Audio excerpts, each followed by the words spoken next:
All right, I'm here with Ava Casalino, the Echoes Poetry Honorable Mention, and she is going to tell us about a bit about her piece, The Reducing Woman. Ava, it's good to have you here. Yeah, thanks for having me. Can you tell us a bit about your piece? Yeah, so it was, I wrote it for the Poetry Project in sophomore English, and it's based on the works of Lucille Clifton, who is a feminist poet who wrote about her experiences with cancer, with race, with gender equality, and things like that. And yeah, so it's like based on some of the style of her poetry. So is it an imitation poem, or is it your own style based on the themes she had in her poems? Yeah, I would say that I used some of her style, like how she writes her work on the page, and then I based it off of like the themes that she writes about, but I tried to put my own spin on it, yeah. What does the title, The Reducing Woman, mean to you about this poem? So for me, it's about someone who shrinks based on their environment, who they absorb everything that's happening around them, but they don't really use it. They don't use it to their fullest potential, and yeah. That's great. That makes sense. What really inspired you to write this poem? Was it the works of Lucille Clifton? Was it a mindset you had at the time? Something political going on in the world? What brought you to the place that made you put out this piece of work? Yeah, so it was, for me, like it started with like Lucille Clifton, reading her work, learning more about it.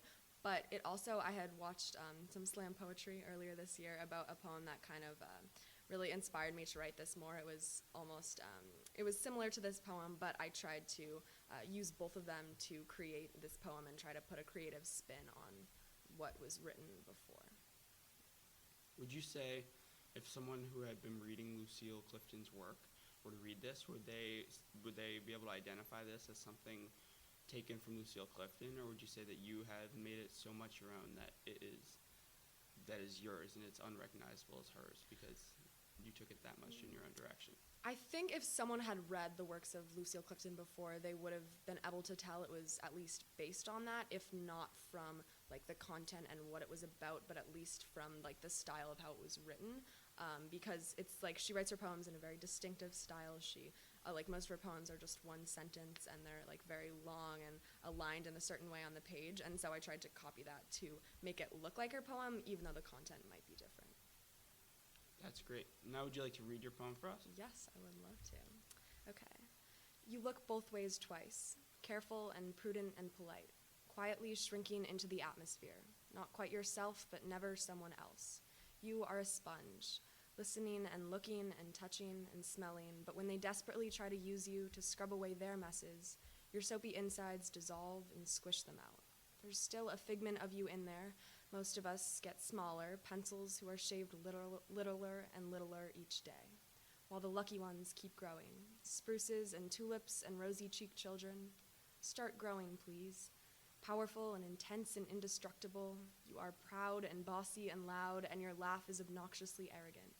But you apologetic woman, freckled cheeks and pimpled skin, and a belly bloated with the labors of your uterus, hair with an electric socket frizz, women are strong and women are wise, and we are here to stay. And damn it, aren't you a woman? Wow, that was great. Thank you. Do you have any lines in there that specifically stood out for you that sort of encapsulate this poem? I think just the last line, the question, damn it, aren't you a woman? I feel like that just uses everything that was in the poem and makes it kind of into one specific point about using the strength that you have to the best of your ability. You had lots of metaphors and imagery in there, phrases such as electric socket frizz when discussing hair and talking about women as pencils that are constantly being shaven or sponges. What drove you to use this intentional use of metaphors in there? I think a lot of it is just obviously like the political environment right now. It's kind of taking away a woman's voice and taking away, the right to their own body. So that's why I use these metaphors, try to take things that you wouldn't normally associate with things, with people, and transform them into something that you could. All right, thank you, Ava. Ava Casalino with her very powerful poem, The Reducing Woman. Thank you. Thanks for having me.